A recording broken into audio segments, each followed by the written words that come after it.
누가복음 3장 1절부터 제가 읽어가겠습니다. 디베rio 가이사가 위에 있은 지 15해 곧 본디오 빌라도가 유대의 총독으로 헤롯이 갈릴리의 분봉왕으로 그 동생 빌립이 이두레와 드라고니 지방의 분봉왕으로 루사니아가 아빌레네의 분봉왕으로 안나스와 가야바가 대제사장으로 있을 때에 어느 시점 시간을 이야기하는데 세례 요한에 대해서 이야기하려고 그렇게 이야기합니다. 디베라 가이사는 가이사는 로마 황제를 가이사라 그러고 거의 이런 이쪽 지역의 대부분의 지방과 땅들과 영토들이 로마에게 정복당하고 로마의 통치를 받고 있습니다. 로마의 통치를 받는데 로마의 그때 당시 황제가 디베로인데 이 사람이 15년, 임기 15년, 그러니까 우리나라도 예전에 조선시대 세종 몇 년, 성종 몇 년, 이렇게 이야기했던 것처럼 이런 식으로 과거에는 연도를 세기도 했습니다. 그렇게 해서, 가이사 디베료가 15년 임직한 황제로 있는 지 15년, 그때에, 본디오 빌라도가 유대 총독으로, 유대는 로마의 직할령으로 이렇게 존재했습니다. 그렇기 때문에 직할령이니까 로마에서 총독을 파견했습니다. 그리고 그 다른 지역, 갈릴리는 헤롯이 분봉왕으로, 분봉왕이란 말은 지역의 왕이라는 이야기죠. 로마에서 왕을 임명해줘가지고, 과거에는 헤롯 대왕이라는 굉장히 큰 로마와 관련된 이런 왕이 존재했다가, 헤롯 대왕의 자녀들이 이제 헤롯도 있고, 빌립도 있고, 여러 자녀가 있습니다. 그 자녀들이 자기 아버지가 사실 영토들을 또 로마 인정을 받아서 분할해가지고 이렇게 다스리고 있었는데, 그 중에 하나는 갈릴리는 그 자식된 헤롯이 왕으로 있었다. 그럼 갈릴리가 예수님께서 가셨던 이러한 나사렛도 포함하고 있고, 또 갈릴리 호수도 가지고 있고, 그러한 지역입니다. 대신에 좀 낙후되고 시골 지역에 이런 헤롯이 왕으로 있었고, 또 동생 빌립이 헤롯 왕의 빌립 왕이 이두레와 드라고니 지방의 왕으로 있었고, 그 다음에 루사니아가 아빌레네라는 곳의 왕으로, 이 지역에 이제 유대 근처의 지역들의 왕이 당시에 누구였다, 로마에서 임명한 왕이지요. 누구였다, 이런 걸 밝히고 있고, 그 다음에 당시에 대제사장이 안나스와 가야바였다. 대제사장이 한 명인데 왜 두 명으로 나와 있냐 보면, 당시 안나스와 가야바가 있는데 이 장인과 사위의 관계입니다. 그런데 이제 장인이 대제사장이 원래 대제사장은 그 사람이 죽을 때까지 대제사장을 하고 죽은 다음에 다른 사람이 뽑히는데, 이 장인이 자기가 죽기 전에 사위에게 물려주고, 그리고 장인이 다 물러나지 않고 같이 권세를 행사하고 있었습니다. 장인과 또한 사위가 둘 다 죽을 때까지 대제사장이니까 물러나도 대제사장이죠. 그래서 두 사람의 이름이 동시에 나오는 그런 유대 지역의 배경입니다. 그때에 어떤 특정한 시기와 해를 이야기하지요. 디베로 가이사 황제가 있은 지 15년째 되는 일에 무슨 일이 벌어졌냐 하면, 하나님의 말씀이 2절 하반절에 빈들에서 사가랴의 아들 요한에게 임했다. 이 사람이 세례 요한입니다.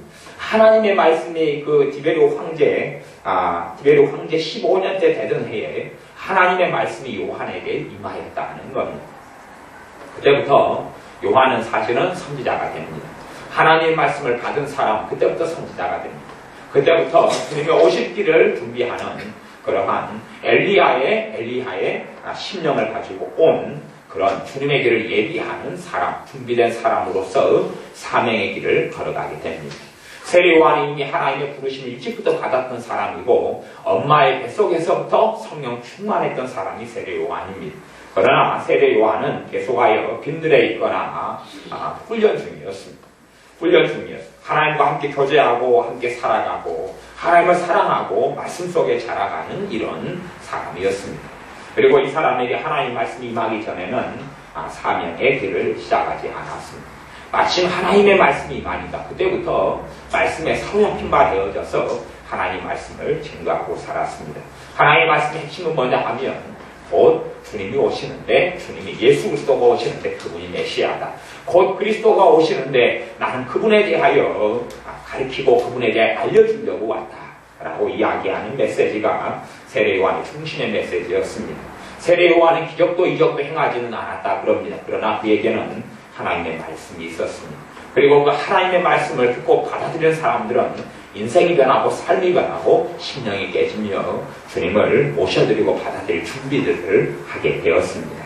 물론 하나님의 말씀을 가진 세례 요한의 말씀을 듣는 사람도 있고 듣지 않는 사람도 있었습니다.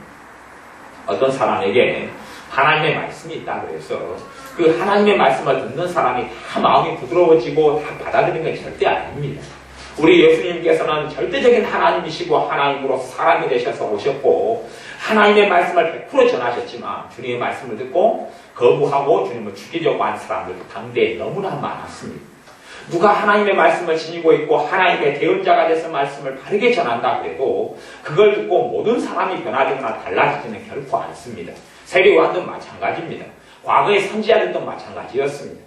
하나님께서 그의 종들 선지자들을 보내셔서 하나님과 떠난 백성들에게 돌아오라 끊임없이 말씀하셨지만 그걸 듣고 극소수는 돌아왔지만 대부분은 돌아오지 않고 오히려 더 악하게 되어져서 선지자들을 돌로 쳐 죽이고 칼로 목을 쳐서 죽였습니다.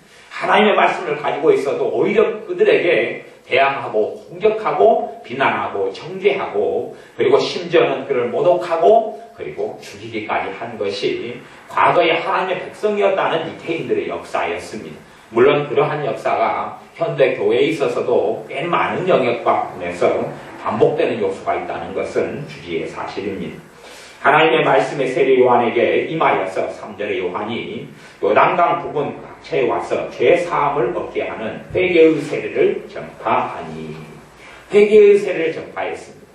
세례를 베풀면서 회개를 외치고 회개하게 했습니다. 그리고 회개의 증거로 세례를 받게 하기도 했습니다. 회개의 세례를 전파했다. 죄 사함을 얻게 하는 회개의 세례. 죄 용서함은 회개를 통하여 받습니다. 요즘에 교회의 가장 큰 문제나 전도의 가장 큰 문제는 뭐냐 하면 죄를 지적하지도 않고 회개를 요구하지도 않는다는 사실입니다. 회개 없이 예수를 믿으면 천국 간다. 회개 안 해도 예수를 영접하면 죄가 용서받는다 그럽니다. 그러나 죄 용서, 죄 사함, 죄 용서의 근본은 회개입니다. 그리고 주님 앞에 나와서 회개하면 죄를 용서해 주십니다. 주님 앞에 나와서 죄를 고백하고 회개하면 주님께서 죄를 용서해 주십니다. 우리가 완벽한 삶을 살고 하나님께서 원하시는 대로 대단하고 위대한 일을 해야지만이 죄를 용서받는 것이 아니라 죄를 회개하면 용서해 주십니다. 그것이 요한일서 1장의 말씀이기도 합니다. 너희가 너희 죄를 자백하면 고백하면 하나님은 미쁘시고 의로우셔서 너희 죄를 용서해 주신다라고 이야기하고 있습니다. 성령님께서 역사하는 하나님의 안의 특징은 그렇습니다. 기도하고 삶을 돌이키다 보면 자신의 죄를 깨닫고 회개를 합니다. 회개 기도를 하죠. 최소한 기본적으로 회개 기도를 합니다. 하나님, 내가 또 잘못했습니다. 내가 또 근심했네요. 내가 또 기도성을 안 했네요. 내가 또 주님을 사랑하지 않았네요. 내가 또 혈기 부렸네요. 내가 하나님을 잊고 살았네요. 그렇게 자기를 돌이키고 회개 기도를 합니다. 그러나 하나님이 안 계신 사람, 주님을 부인한 사람, 주님을 배반한 사람, 성령님이 없는 사람은 성령님이 하시는 일이 죄를 깨닫게 하시는 일이기 때문에 죄를 깨닫는 것이 없고 그의 신앙 여정에 회개라는 것은 존재하지 않게 되어져 버린 그런 사람들을 성경에서는 배교자다, 주님을 배신해버린 사람이다 그렇게 이야기하고 그런 배교자들은 교회 안에도 꽤 많이 있습니다. 그래서 내가 기도할 때에, 돌이킬 때에 또 기도할 마음이 들고 기도하게 되어지고 기도할 때 되면 회개가 되어지는 사람은 내게 성령님께서 계시고 성령님이 계시는 것은 내가 하나님의 자녀라는 증거다 하는 성경의 말씀을 믿고 받아들이면 됩니다. 죄에 대한 깨달음이 있고 깨우침이 있고 뉘우침이 있으면 회개가 있다면 나는 하나님의 자녀인 것입니다. 그리고 하나님의 자녀로서 영생을 내가 얻게 되는 것이지요. 회개의 세례를 세례 요한이 전파했다. 죄 사함을 얻게 하는, 죄의 용서를 얻게 하는 회개의 세례다. 그러므로 복음에 있어서 가장 중요한 복음의 출발점은 회개다 이렇게 말할 수 있습니다. 회개는 죄를 지적하지 않고는 회개라는 건 존재하지 않습니다. 이게 죄가 돼야지만이 죄를 잘못했다고 하나님께 빌 것이 아닙니까? 근데 죄를 알지 못하고 죄를 깨닫지 못하면 회개가 일어날 수도 없고 그래서 교회 안에 들어오고 그래서 예수 믿는 사람들의 삶은 변화되지 않습니다. 온전한 복음을 누리지 못하고 온전한 성령의 부어주심을 경험하지 못할 거기 때문에 그렇습니다.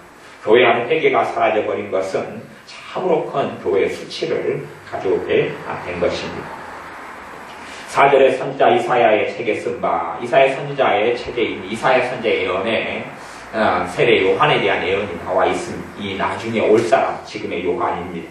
광야에 외치는 자의 소리가 있어 가로되 너희는 주의 길을 예비하라 그의 첩경을 평탄케 하라. 광야에 외치는 자의 소리가 요한의 소리입니다. 광야에서 외쳤거든요. 그리고 사람들이 광야로 나왔습니다. 사람이 안 사는 곳에서 외쳤습니다. 그리고 사람들이 나왔습니다. 나오는데 광야에 외치는 자의 소리, 이 요한의 사명이 무엇이냐? 주님의 길을 예비하는 사명입니다. 요한은 주님의 초림을 예비했습니다. 주님이 처음에 사람의 몸을 입고 오셔서 우리를 위해 십자가의 길을, 골고다의 길을 걸어가시는 것을 예비했고 메시아라는 것을 알려주는 일을 했습니다. 또한 앞으로도 요한이 또 필요할 겁니다. 다른 광야에 외치는 자의 소리가 필요할 겁니다. 왜요? 주님께서 또 오시기 때문에 그걸 재림이다 그럽니다. 주님이 한 번 오셨다가 부활 승천하셨는데 다시 오십니다. 주님은 다시 오십니다. 주님의 다시 오심을 준비하는 사람 외침이 또한 필요합니다. 왜요? 주님의 길을 예비해야 되기 때문에 그렇습니다. 주님께서 다시 이 땅에 오시면 심판주로 오셔서 모든 사람들을 심판할 것이기 때문에 그렇습니다. 그러니 심판에 있어서 준비되지 않은 사람들은 끔찍한 형벌을 당하고 지옥의 멸망을 얻게 되는 것입니다. 그래서 성경의 신약 성경에서 참 중요한 가르침 중에 하나가 심판에 대한 교리입니다. 심판에 대한 교리는 신자들이 가지고 있는 기초 교리다. 기본적으로 알아야 될, 유치원생이 기본적으로 한글을 배우듯이 배워야 될 기본적인 교리가 하나님의 심판대의 교리다라고 히브리서 성경에는 기록되어 있습니다. 물론 지금의 교회가 심판에 대한 기초 교리를 가지고 있지 않고 과거의 신앙인보다 훨씬 더 어리석어져 버렸고 부족하게 되어져 버렸고 신앙의 근본도 없는 사람들이 되어져 버린 것이 사실입니다.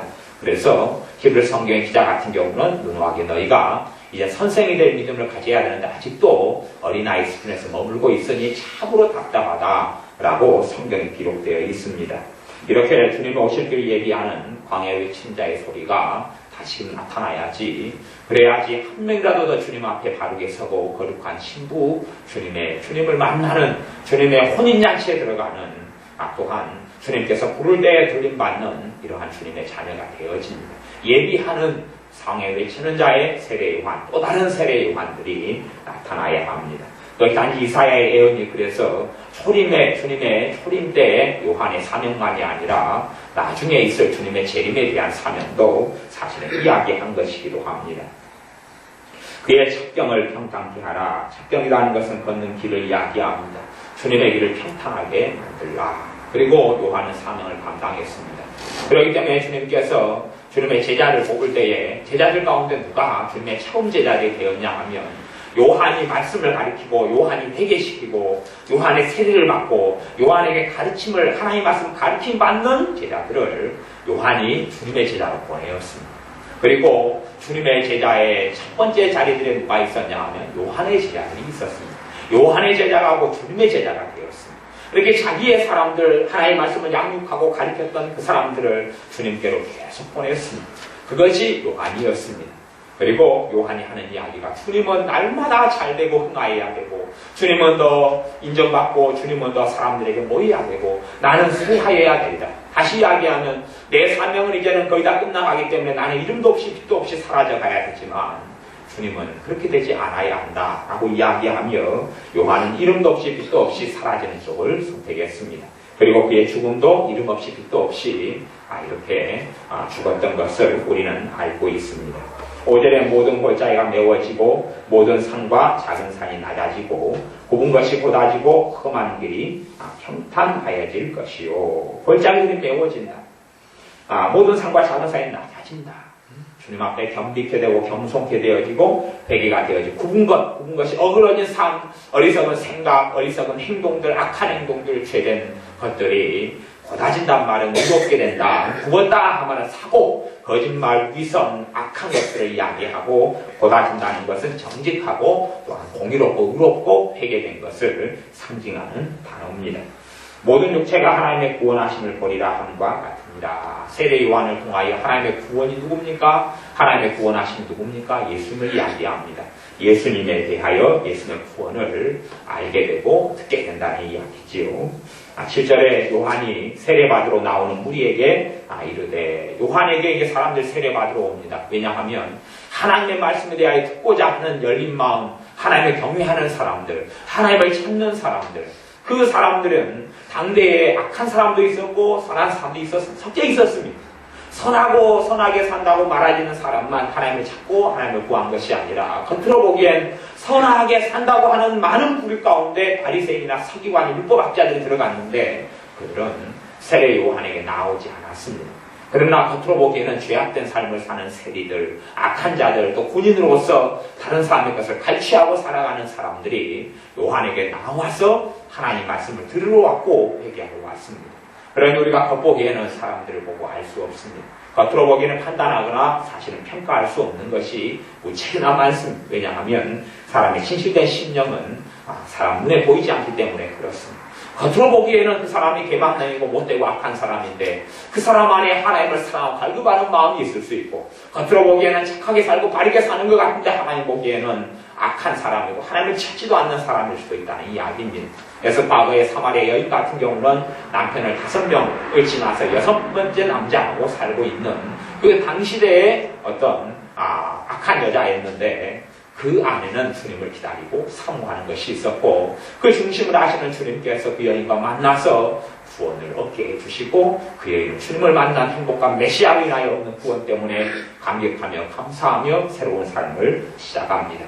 물론 세리장이었던 악한 사람 중에 우두머리 중에 하나였던 삭개오도 그런 인생, 주님을 만나서 변화된 인생을 삽니다. 무리들이 예수님께 나왔는데 세례 요한이 외칩니다. 어떻게 외치냐 하면, 독사의 자식들아, 누가 너희를 가르쳐 장차올 진노를 피하라 하더냐. 세례 요한의 메시지가 봐보세요. 여러분을 사랑합니다. 잘 될 겁니다. 좋습니다. 환영합니다. 어서 오십시오. 이것이 아니었습니다.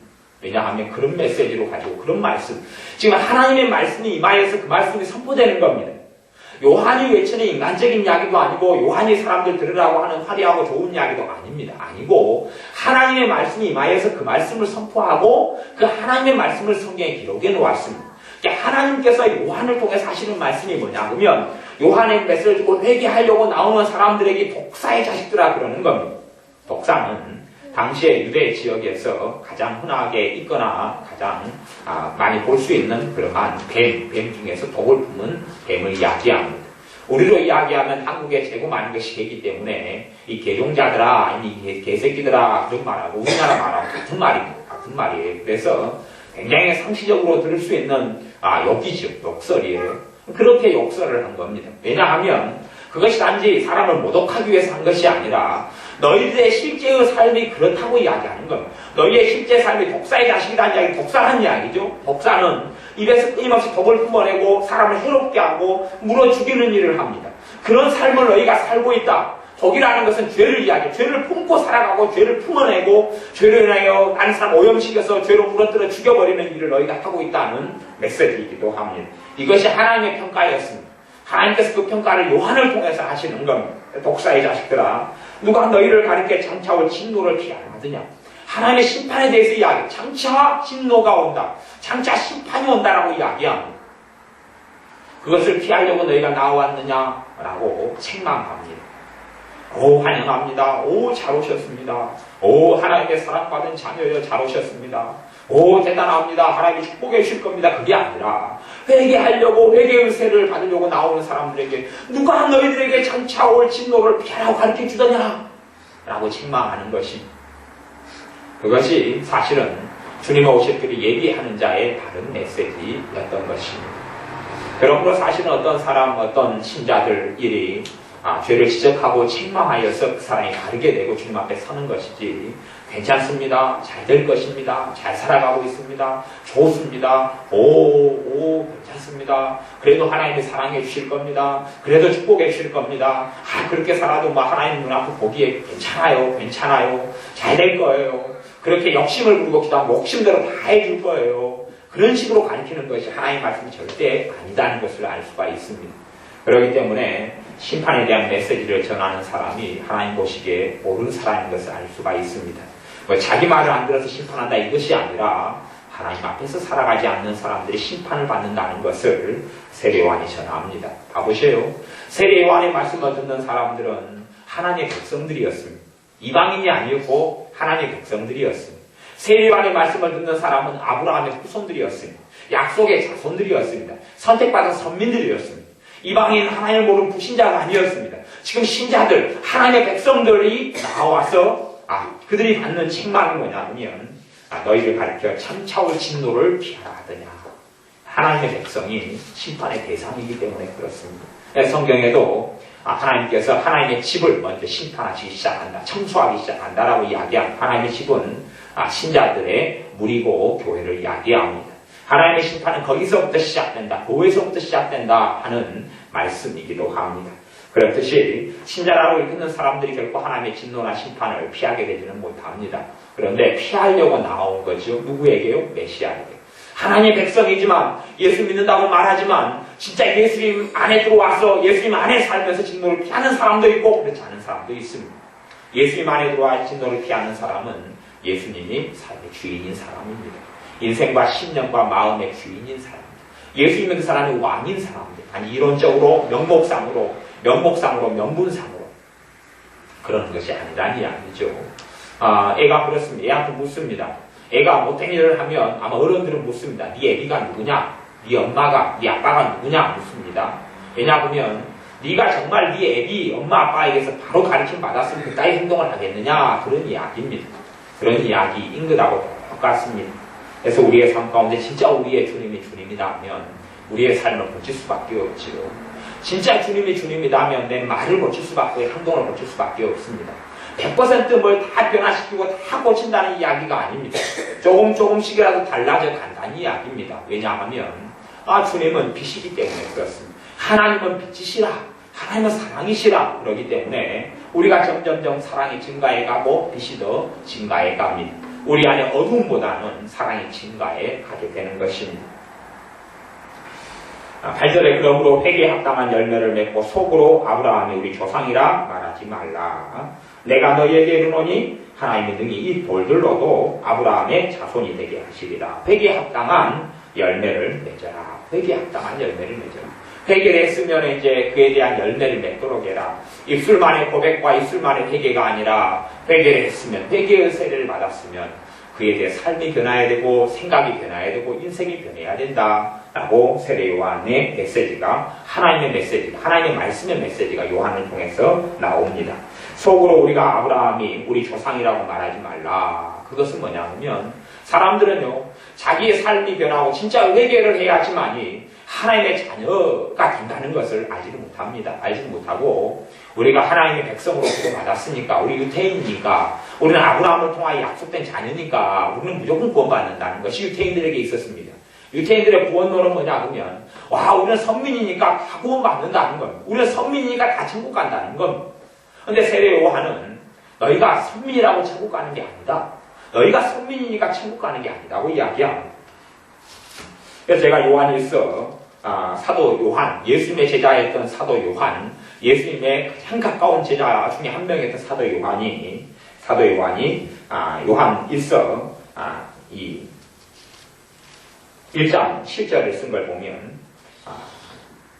하나님께서 빛 가운데 계신 것 같이 우리도 빛 가운데서 행하며 우리가 서로 사귐이 있고 그 아들 예수님의 피가 우리를 모든 죄에서 깨끗하게 하신다. 이렇게 요한일서 1장 7절에 이야기합니다.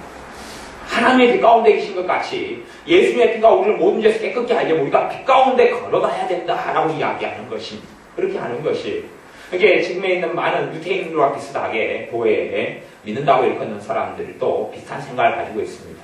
내가 교회에 들어왔으니까 내가 예수를 믿는다 했으니까 주여 했으니까 다 구원받는다. 주님께서는 너희가 주여 한다 해서 구원받는 거 아니다. 주여 한다고 구원받는 게 아니다. 주여 하는 자마다 다 구원받는 것이 아니라 하나님의 뜻대로 행하는 사람이 구원받는다라고 이야기하셨습니다. 이게 사람이 정말로 진실한 믿음을 가지고 있다면 진실한 믿음은 행함 있는 살아있는 믿음이기 때문에 삶의 열매가 나타날 수밖에 없습니다. 내가 아버지를 존경한다고 하면 아버지 말을 순종할 수밖에 없는 것이에요. 내가 엄마를 사랑한다 그러면 엄마를 기쁘게 하려고 애쓸 수밖에 없는 이치하고 똑같습니다. 하나님을 사랑한다 그러면 하나님을 기쁘게 하려고 살아가게 되어집니다. 그런 사람이 성경에서는 진실한 신자다, 진실하게 주님의 자녀다라고 이야기되어져 있습니다. 어떤 사람이 주님의 사람이다, 주님의 사람, 주님으로 예수 믿는다는 이야기는 뭐냐 하면 예수님이 주인이라는 이야기입니다. 내 삶의 주인, 내 생명의 주인이라는 이야기입니다. 내 생명의 주인, 내 인생의 주인, 내 남은 생의 주인, 내 삶의 주인이라는 이야기입니다. 그러니까 지금은 믿음을 잃어버리면서 점점 예수를 믿는 신앙을 잃어버리는 사람이 너무 많습니다. 그래서 죽을 때 되면 예를 맨 처음에는 잘 믿었다가 처음 되냐 나중 되고 나중 되냐 처음 되는 것처럼 잘 믿었다가 심지어는 믿음을 다 잃어버리고 죽어서 지옥으로 떨어지는 과거에 믿었던 사람들도 꽤 많습니다.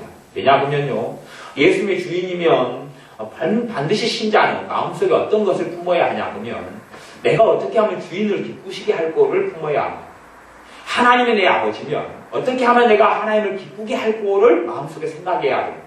예수님이 주인이면 내가 어떻게 주인의 뜻을 알고 주인을 기쁘게 하고 주인의 내가 뜻대로 살고 하는 마음이 있어야 됩니다.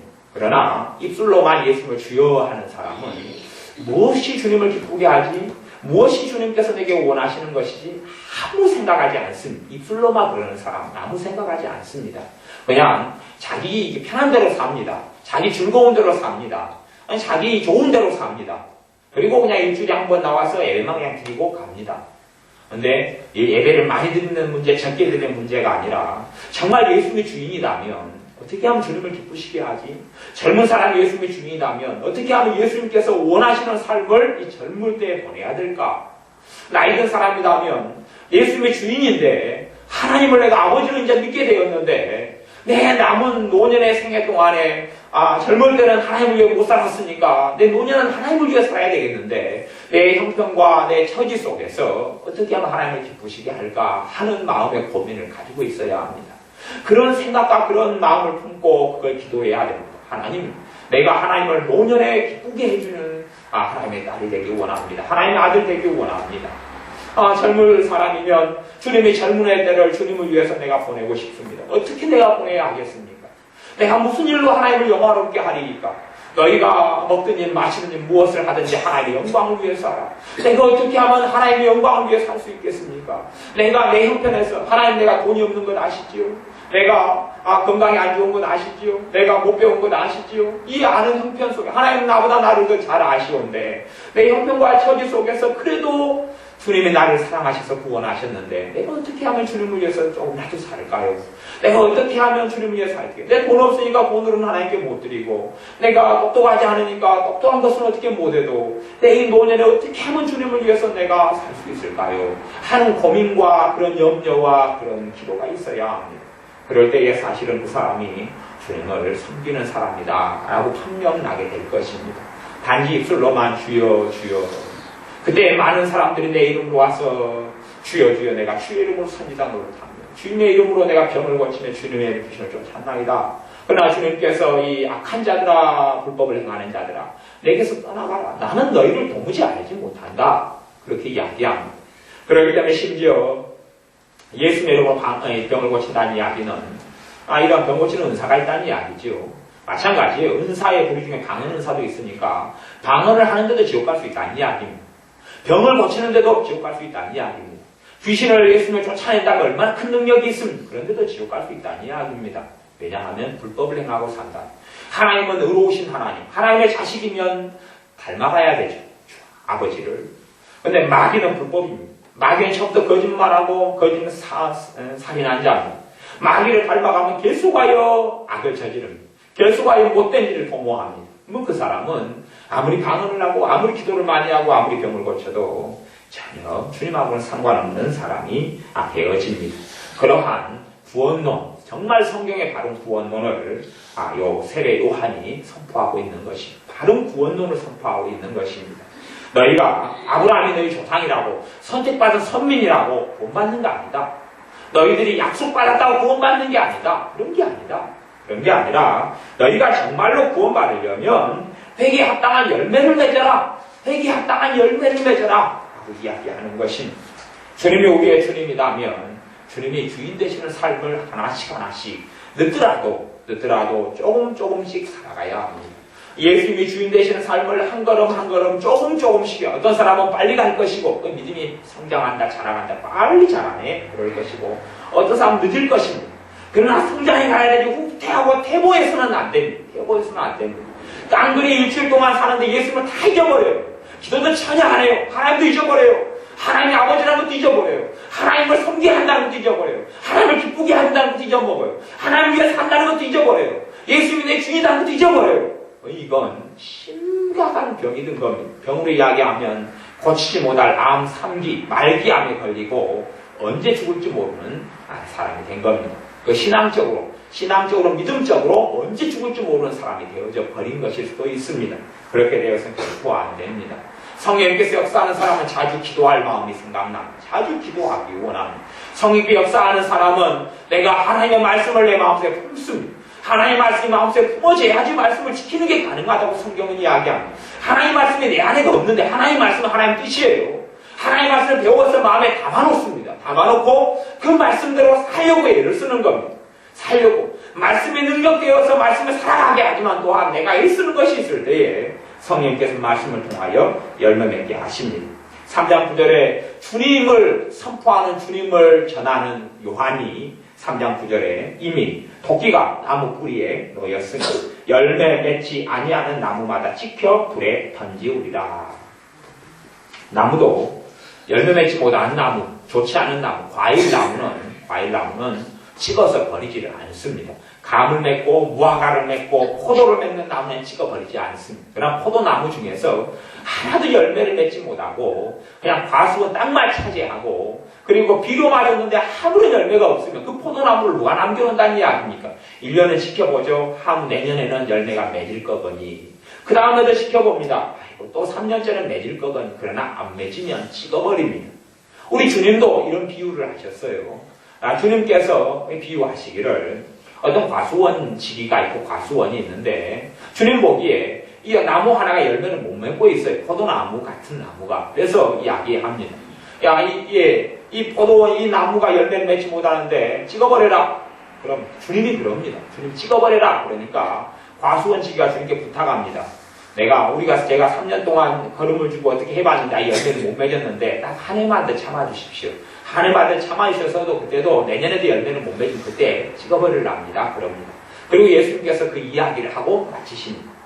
주님은 똑같습니다. 요한의 말씀이나 요한을 통한 하나님의 말씀이나 주님의 말씀이나 똑같은 이야기를 합니다.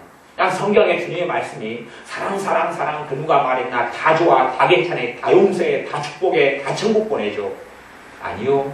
구원은 모든 사람의 것이 아니니로다. 심지어 하나님의 사람 사도 바울은 사랑의 사도, 복음의 사도인 사도 바울은 인터넷에 대해서 하나님의 말씀을 거부하고 먼지를 떨어버렸습니다. 이제 너희에게 나눠. 너희에게 하나님의 복음을 구원해보면 안전해. 나는 이방인들에게 갈란다. 떠나버렸습니다. 주님께서 복음을 전할 때 그렇게 이야기해. 어느 집에 들어가고 어떤 사람들 복음을 전할 때에 그 사람들이 안 받아주거든. 그들 보는 눈앞에서 먼지까지 떨어버려라. 그들 동네, 그들 마을, 그들 집에서 묻은 먼지까지 떨어버리고 관계가 없다고 탁 끝나고 돌아서서 가버려라. 라고 주님께서 반복적으로 주님의 지자들에게 가르쳤습니다. 정말로 복음의 단호함입니다. 복음의 단호함. 그래서 하나님도 똑같이 말씀하시는 겁니다. 토끼뿌리가 나무뿌리에 놓였는데 토끼가 나무뿌리에 있는데 열매 맺는가 안 맺는가 보고 열매 안 맺으면 찍어버릴 것이다. 그래서 찍어버려서 들고 어디다 태워버린다고요? 불에 던져버리고 태워버릴 것이다. 그럼 나무는 우리를 이야기합니다. 나무는 우리 신자를 이야기합니다.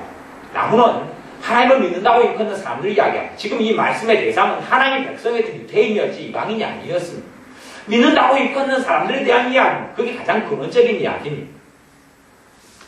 그런데 열매가 없으면 찍어서 불에 던지운다. 불은 어느 불입니까? 지옥불을 이야기하는 것입니다. 그런 이야기하는 것이 그렇기 때문에 열매 맺는 신앙은 사실은 이런 열매가 있어도 되고 없어도 되는 게 아니라 아주 필요 불가결한 것입니다. 열매는 없으면 절대 안 되는 것입니다. 근데 주님께서도 사람을 어떻게 하면 알 수 있느냐? 열매 보고 알 수 있다. 그 사람이 사랑하고 섬기고 봉사하고 희생하고 온유하고 관용하고 또한 하나 되게 만들고 그러면 그 사람이 하나님의 자녀고 거짓말하고 사기치고 이간질하고 못된 일하고 남을 헐뜯고 비방하고 교회를 무너뜨리고 마귀 자식이고 그렇게 구분되어 있다 이야기합니다. 마귀 자식은 너희들 가운데 쫓아내라 라고 말씀하고 있는 겁니다. 마귀 자식은 사랑의 대상이 아닙니다. 하나님의 자녀 형제만 사랑의 대상이어서 성경은 형제를 사랑하라 이렇게 이야기했습니다. 그런데 불신자는 복음의 대상입니다. 불신자도 사랑의 대상이죠. 그 가운데 교회 안에 들어온 거짓, 이런 선지자들, 거짓 예언자들, 적그리스도를 속이는 자들, 욕하는 자들이 교회 안에 끊임없이 들어온다라고 이야기하고 있습니다. 우리가 물어가는데 10절에 그리하면 우리가 무엇을 하리까? 무엇을 어떻게 해야지 회개하는 것입니까? 어떻게 해야지 회개에 합당한 열매를 거두는 것입니까? 라고 이제 사람들이 묻습니다. 회개에 합당한 열매를 거둬야 한다. 안 맺으면 독지이기로 찍어버릴 것이다. 라고 하나님의 말씀 선포되니까 그럼 어떻게 하는 것이 회개하는 것입니까? 묻습니다. 그에 대해서 구체적으로 세례 요한이 가르쳐주는 것이 11절에 대답하여 가로되 옷 두 벌 있는 자는 옷 없는 자에게 나누어 줄 것이요. 지금의 시대하고 시대가 좀 다릅니다. 우리는 옷도 많고 입을 것도 많고 우리 한국 사회는 그렇습니다. 하나님 축복하셔서 풍족한 시대가 되었습니다. 근데 당시에 유대에는 옷이 드물었고 사실은 옷이 옷의 역할만 했던 게 아니라 옷이 이불의 역할을 했습니다. 그래서 옷을 입고 다니는 겉옷이 밤에는 덮고 자는 이불이었습니다. 그래서 겉옷이 없는 사람들은 굉장히 추위에 떨었습니다. 그리고 겉옷, 우리 과거에 방에서 대가족이 잠을 잔다 그럴 때 이불 하나 두 개 가지고 막 끌고 당기고 했던 것처럼 과거에 그렇게 옷이 한 집 안에도 이 겉옷이 이불종을 쓸 수 있는 겉옷이 많지 않았다는 것을 알 수 있습니다. 그렇기 때문에 옷을 두 벌이 있는 사람은 한 벌을 줘라 이렇게 이야기합니다. 당시의 시대 상황을 이해하면서 가야 합니다. 먹을 것이 있는 자도 그렇게 나눠줘라 하는 것입니다. 풍족하게 쌓아놓고 있지 말고 먹을 것을 나누어줘라. 그것이 너희가 회개한 것이라고 알아보겠다 하는 것입니다. 그 다음 12절 세리들도 세리를 받고자 하여 와서 가로되 세리들은 우리나라 옛날로 이야기하면 일본 앞잡이들, 일본 순서 앞잡이들 같은 이런 사람들, 일본 쌀로 붙여서 한국 사람들을 일제시대 때 괴롭혔던 사람들 같은 그런 사람들입니다. 그런 사람들에게 와서 우리는 무엇을 할까요? 물으니까 너희가 정한 세배는 늑증치 말아라. 너희들이 딱 받을 것만 받고 너희의 권력을 남용하고 해서 더 받지 마라. 다시 이야기하면 이 세리는 당시에 로마에 붙어있는 로마에게 인정받은 공무원들입니다. 그래서 공무원들인데 이들이 뇌물도 받고 돈도 받고 권력을 남용해서 협박도 하고 이렇게 해서 돈을 많이 벌어들였는데 너희들이 받는 이러한 정한 세금 말고는 하나도 받지 말아라. 이것이 너희가 해야 될 회개다. 회개에 합당한 열매다. 라고 이야기했습니다. 군인들도 물어 가로되 우리는 무엇을 하리까 하며 사람들이 강포하지 말며 무소하지 말며 갖는 료를 족한 줄로 알아라. 이 군인들은 지금으로 이야기하면 이제 군인들보다는 어떤 면에서는 경찰 같은 사람들에게 좀 가까울 겁니다. 과거의 군인들은 경찰로서 다 같이 했습니다. 경찰로서 같이 해서 군인들에게는 법도 이렇게 별로 없었어요. 걔네들이 코에 걸면 코걸이, 귀에 걸면 귀걸이였어요. 요즘같이 자세하게 법이 다 쓰는 나라가 아니었어요. 그걸 법이 다 쓰는 나라 법치국가라 그러는데 이 민주주의는 법치국가입니다. 당시에 로마의 식민지였던 이런 유대 땅이나 갈릴리 분봉왕 지역 이런 지역들은 그런 게 아니었어요. 아니기 때문에 그냥 높은 고관대작이면 사람들 마음대로 할 수 있어요. 마음대로 할 수 있어서 로마 군인들 같은 경우는 그렇게 했어요. 내가 쌀 한 가마니 짊어지고 가야 되면 아무나 붙잡습니다. 니 이리 와. 길 가는 사람 붙잡아가지고 내 쌀 짊어지고 이리 와 신내 가자. 그러면 가야 됩니다. 안 가면 창으로 찔러버리고 붙잡아 패버리고 발로 밟아버리고 때도 부러뜨려버리고 그렇게 하는 권세를 가지고 있습니다. 그러니까 지금의 군인이나 판검사도 법에 밑에 있는데 그 사람보다 월등한 사람입니다. 월등한 사람이에요. 우리 식으로 이야기하면 고려시대, 조선시대 이런 아주 높은 고관 대작이라 생각하면 됩니다. 사람 밑에 있는 평민은 그냥 아무것도 아닌 사람들이 이 위치를 가진 사람이 군인들입니다. 그렇기 때문에 이 사람들이 아주 큰 행포를 부리고 살았습니다. 밑에 있는 천시받는 사람, 다시 이야기하면 옛날 양반이 상검이나 천민을 사람으로 안 여겼죠. 그런 위치의 차이라고 생각하시면 됩니다.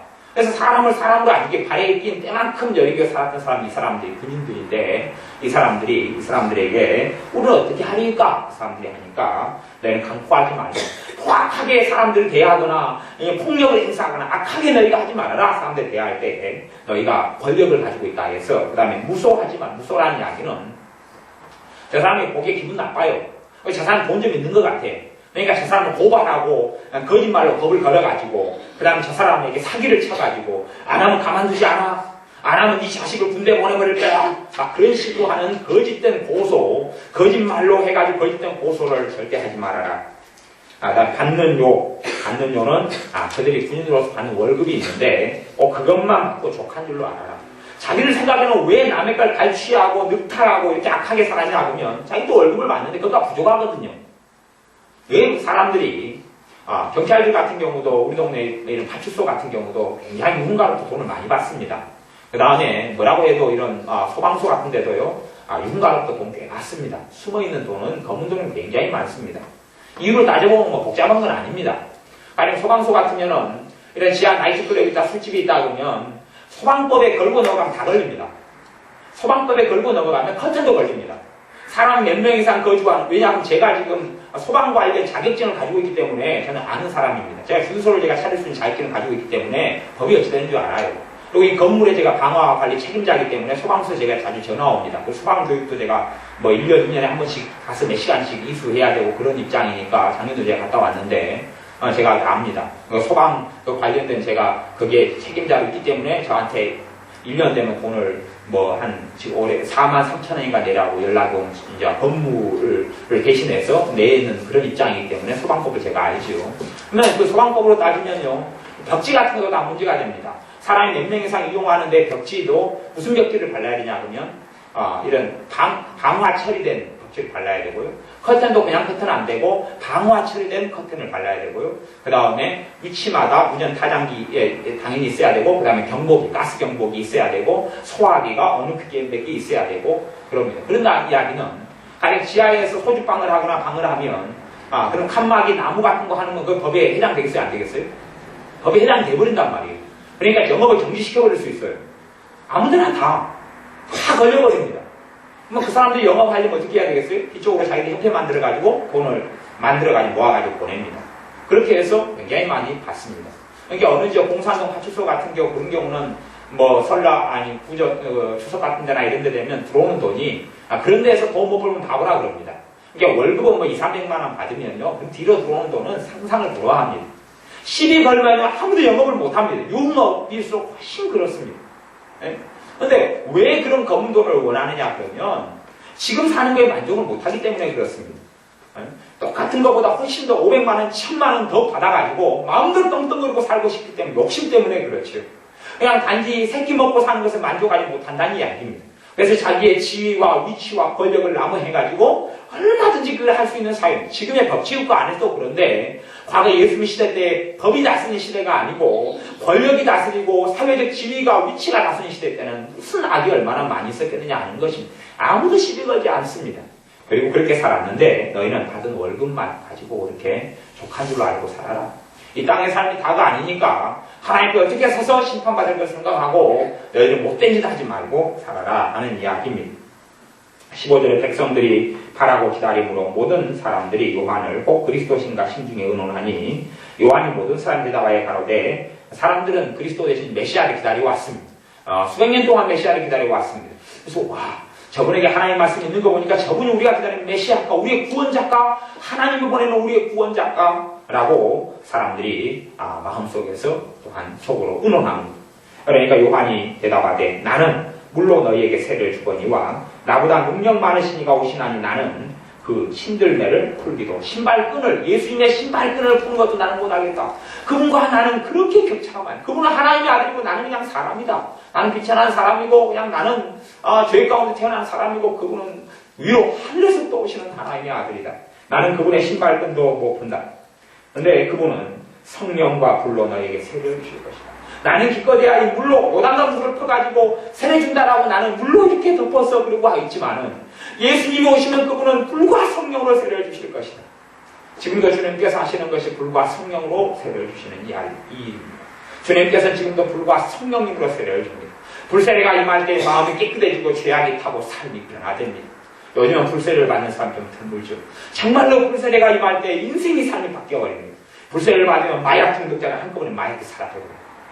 또한 알코올 중독자가 불세례를 받으면 한꺼번에 없어져요. 그런 기적이 일어납니다. 불세를 받으면 삶에 있는 질병이 한꺼번에 태워져 사라져버립니다. 네, 주님께 간절히 구하고 주님을 사모하는 사람이 받는 축복입니다. 아무나 내가 예수를 믿는다, 예수님 찾는다, 주여! 그런 사람에게 그런 불세는 절대 오지 않습니다. 그래서 성경에는 너희가 간절히 하나님을 찾고 찾으면 만나게 될 것이다 라고 이야기합니다. 요즘의 신자들은 하나님에 대한 갈급함과 간절함이 없습니다. 하나님에 대한 목마름이 있어야 된다 그랬는데, 사슴이 목이 말라서 물을 찾는 것보다 더 하나님을 갈급해야 된다 그랬는데, 그런 하나님에 대한 갈증이 없습니다. 왜냐하면 한국에 있는 교인들의 하나님에 대한 갈증이, 목마름이, 간절함이 없는 이유는 뻔하지요. 먹고 살만하다는 이야기입니다. 한국교회가 1990년대 들어가면서 성령님의 부어주신, 예수님께서 성령님을 부어주시는 성령님의 세례를 주시는 것이 사라져버렸어요. 저는 80년대부터 믿었고 70년대도 교회를 다녔던 사람이기 때문에 70년대도 제가 봤고 80년대도 봤고 그 다음 90년대도 보고 2000년대도 제가 보고 2010년대도 보지 않습니까? 그런데 70년대에 성령 역사가 강했고 80년대에 강했고 90년대부터 초부터 들어와서 싹싹으로 불이 약해지기 시작했습니다. 왜냐하면 90년대부터 이제 신자들이 돈을 가지기 시작했거든요. 부유하게 되기 부자가 되기 시작했습니다. 밥 세끼 걱정도 없죠. 옷 걱정도 없죠. 제가 어릴 때 같으면 그러잖아요. 양말 같은 게 없어서 양말 꿰매고 또 꿰매 신죠. 양말 방구 나면 누가 버린단 말입니까? 양말 버린 사람은 없습니다. 양말을 버릴 바에 양말을 오려가지고 옷에 또 덧붙이죠. 옷이 기호입지 않은 옷이 하나도 없죠. 새 옷이 1년 되면 어쩌다가 한 번 없습니다. 그리고 친척들에게 새 옷 하나 물려받으면 너무 좋고 기쁘고 감사한 일이죠. 요즘 아이들은 너무 누려가지고 새 옷 없고 새 옷 입는 것이 아무것도 아니게 됐습니다. 옛날에 제 신발은 비만 오면 신발에 물이 들어오죠. 비만 오면 운동화가 철떡철떡거리고 비만 오면 물이 젖은 신발을 신고 돌아다녀야 돼요. 신발 밑장에 종이 되고 신문지 되고 그리고 돌아다녀요. 그 신발을 신고 몇 년 동안 사는 거예요. 겨울 되면 양말이 없어서 발이 다 부릅뜨고 그러니까 자주 있는 일이잖아요. 동상이 걸리고 왜요? 장갑이 없으니까요. 그런 게. 그렇게 비일비일 뭐 무슨 크림이 있어요? 뭐가 있어요? 아무것도 없는 시대였잖아요. 그런데 주님에 대한 간절함이 있어서 성령에 부어주신 것이 그 시대는 당대에는 올라왔습니다. 그러나 2000년, 1990년이 될 때부터는 돈을 너무 많이 벌기 시작했어요. 교회가 너무, 신자들이 너무 잘 되기 시작했어요. 한국교회가 하나님 축복해서 돈이 많이 쌓이니까 한국교회 신자들이 당연히 돈을 더 많이 벌었어요. 가진 것 있죠, 먹은 것 있죠, 편하지요, 새끼 걱정할 거 없죠, 잠자는 걱정 없죠. 그렇게 되니까 하나님 찾지 않아요. 그리고 이제 문제는 뭐냐 그러면 가난한 신자들을 보면 믿음이 좋으냐, 성령의 불세례와 성령세를 받느냐, 그렇지 않아요. 왜냐하면 세상의 모든 사람들이 돈에 찌들려 버렸어요. 돈의 마음을 사로잡혀 버렸어요. 그러니까 가난한 사람도 돈의 마음을 사로잡혀 버렸습니다. 비교하면 저 사람 돈도 있고 잘 살고 떵떵거리고 나는 이게 뭐냐, 돈에 찌들려 버리고 가난에 찌들려 버렸어요. 똑같이 그렇게 변해버렸어요. 그래 90년대 이후로는 사람들의 마음이 하나님에 대한 간절함도 갈구함이 없어요. 성령님께서 이제 교회 안에 별로 역사를 안 하셔요. 불세례로 역사하는 경우도 찾아보기 어려워요. 알코올 중독이 있다 치료되지 않아요. 기도해도 고쳐지지 않아요. 마약이 있다 고쳐지지 않아요. 에이즈가 있다 고쳐지는 경우가 별로 없어요. 에이즈는 이 불치의 병인데 고쳐지는 경우가 별로 없어요. 그런 하나님의 기적과 역사가 불세례를 통하여 성령세를 통하여 일어나는데 그것이 없는 거예요. 예수를 믿은 다음에 불세례가 있고 성령세가 있고 사람이 바뀌어져 버립니다. 다시 본성이 바뀌어버려요. 본성이. 사람이 어제까지 못된 놈이었는데 오늘은 좋은 놈으로 바뀝니다. 본성이 바뀌어요. 악한 자인데 선한 사람으로 바뀝니다. 불세례가 강하게 임하고 성령세가 강하게 임할수록 그렇습니다. 물론 자기가 악을 선택해서 다시 못된 놈으로 돌아가 버릴 수도 있지만 한번 바뀌면 좋은 사람으로 계속 선한 사람으로 주님을 사랑하는 사람으로 많은 경우에 남습니다. 그러나 지금은 예수를 믿으면 그런 일이 벌어집니다. 도둑놈이 믿으면 도둑놈입니다. 도둑놈 신자. 도둑놈 불신자에서 도둑놈 신자가 되고 사기꾼 불신자에서 사기꾼 신자가 됩니다. 포악한 자 불신자가 포악한 신자가 됩니다. 이간질 불신자가 이간질하는 불신자, 거짓말하는 불신자가 거짓말하는 신자가 됩니다. 지난번에 남자 3명이 들어왔을 때도 우리 이영자 집사님이 그 신자 중에 남자 3명이 들어왔는데 한 명을 알고 있죠. 그 사람이 사기꾼이죠. 그래서 자주 식당에서 밥을 먹고 사기를 치고 떼먹고 이런 사람이었어요. 근데 그 사람이 이제 못 만나니까 그러다 갑자기 교회 오니까 있는 거예요. 그래가지고 여기 나이 교회 왔네. 그래서 이영자 집사님 그랬다고 그래요. 이 사기꾼이 그래도 변했나? 이 사기꾼이 마음을 고쳐먹고 제대로 믿으려나? 그렇게 생각했다고 그래요. 근데 아닐상 사기꾼 그대로 사기꾼이에요. 그 사기꾼은 전에도 다른 교회 다녔다, 성광교회 다녔다, 어쨌다, 바르게 믿으려한다, 교회 청소도 하겠다. 그러면 쟤한테 하는 이야기가 돈 내놓으시오. 한 달에 30만원씩, 석 달씩 90만원 내놓으시오. 수요일날 찾아와서 그랬던 것이에요. 이게 사기꾼은 다 사기꾼이에요. 그 사람이 자기의 상황에 대해서 이야기했는데 제가 이영자 목사님하고 대화해보니까 다 거짓말인 거예요. 그게 사기꾼이에요. 그냥 자기는 예수 믿고 주여 그러고 기도하는데 사기꾼인 거예요. 왜요? 변화되지 않아요. 변화되지 않아요. 그대로 악한 자로 남아요. 그대로 악한 자로 남아요. 그대로 변화되지 않는 악한 자로 남아요. 그것이 이 성령설의 불서가 없기 때문에 일어난 일입니다. 물론 가장 근본적인 문제가 성령설의 불서가 없는 이유가 누구 때문이에요? 사람 때문이에요. 사람 때문에. 사람 때문에 하나님을 간절히 찾지 않아요. 그분 앞에 회개하려고 나오지 않아요. 세례 요한에게도 회개하려고 사람들이 나와왔잖아요. 회개하려고 나와왔잖아요. 근데 사람들은 하나님께 나오는 이유가 건강하려고, 복 받으려고, 평안하려고, 잘 되려고 나옵니다. 병 고치려고 나옵니다. 어려운 해결하려고 나옵니다. 회개하려고 나오질 않지요. 가장 큰 문제가 거기서 또한 일어납니다. 하나님 복 주시오. 하나님 잘되게 해주시오. 하나님 돈 주시오. 하나님 건강 주시오. 물론 하나님이 많은 복을 주십니다. 그러나 하나님이 요구하시는 것이 먼저라는 사실입니다. 회개하느냐? 회개했다는 열매를 맺느냐 하는 것입니다. 세례 요한에게 도대체 누가 나와서 세례 요한이요. 나 한번 예언 한번 해보시오. 하나님 나한테 이번에 사업 잘되게 해준다띠요. 세례 요한이 한번 병 한번 고쳐보시오. 하나님이 살아계신 내 병 한번 고쳐주시오. 그렇게 나온 사람이 아무도 없었잖아요. 아무도 없었어요. 그게 신앙이라고 아무도 가르치지 않았고 요한도 그렇게 가르치지 않았습니다. 주님도 그렇게 가르치지 않았습니다. 그러나 사람들을 교회가 빼기 위해서 가르친 거짓말이 야비한 거짓말들이 있는데 하나님께 나오면 복 줄 것이요. 잘되게 할 것이요. 하나님께 달라고 해보시오. 그것이 말씀에 있지만 하나님께 나오는 것은 죄를 용서받으려고 나옵니다. 회개하려고 나옵니다. 회개하려고 안 나오는 것이 나는 나 별로 죄도 없다. 난 별로 못되게 살지도 않았어. 그런 사람들 성령님께서 역사하지 않는 사람입니다. 성령님께서 역사하는 그 사람은 점점 알게 됩니다. 내가 참 십자가가 아니면 예수님의 십자가에서 나를 흘려주신 피가 아니면 난 구원받을 수 없는 사람이구나. 예수님이 아니면 나 천국 갈 수 없는 사람이구나 압니다. 그 사람이 진짜 하나님의 사람이고 그 사람은 천국 갑니다.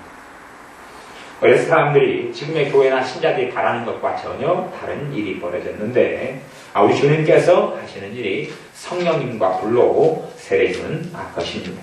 17절에 이제 17절만 하고 오늘은 마치겠는데요. 17절에 예수님에 대한 소개를 우리가 잘 읽어봐야 돼요. 예수님의 소개. 세례 요한이 하나님의 말씀이 임해서 하나님의 말씀을 전하는 예수님에 대한 소개가 17절입니다. 우리가 읽고 있는 소개가 17절인데 3장 17절 제가 읽어보겠습니다.